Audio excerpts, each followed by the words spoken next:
So I'm showing here the offshore shadow banking system now, thinking of the shadow bank as funding its holdings of dollar mortgage-backed securities by issuing RP, which is held by a money market mutual fund that is using it to as an asset behind its quasi-money deposits that are also held abroad. When this system started to break down because of concern about the collateral values of the mortgage-backed securities, the sponsors stepped in.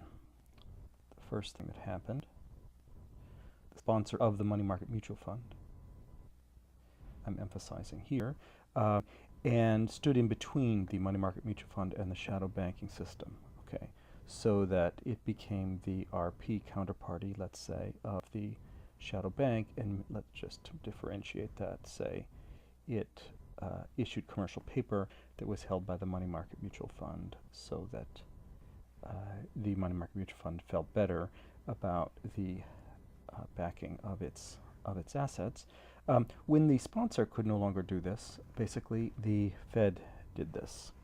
So initially by lending to the sponsor through primary dealer credit facility, but ultimately by putting all of this on its own balance sheet. So let's erase the sponsor here and add in the Fed.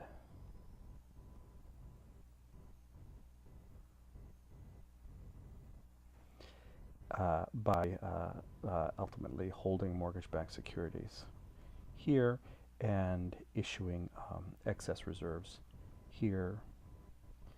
These reserves then can be held as money by the international system.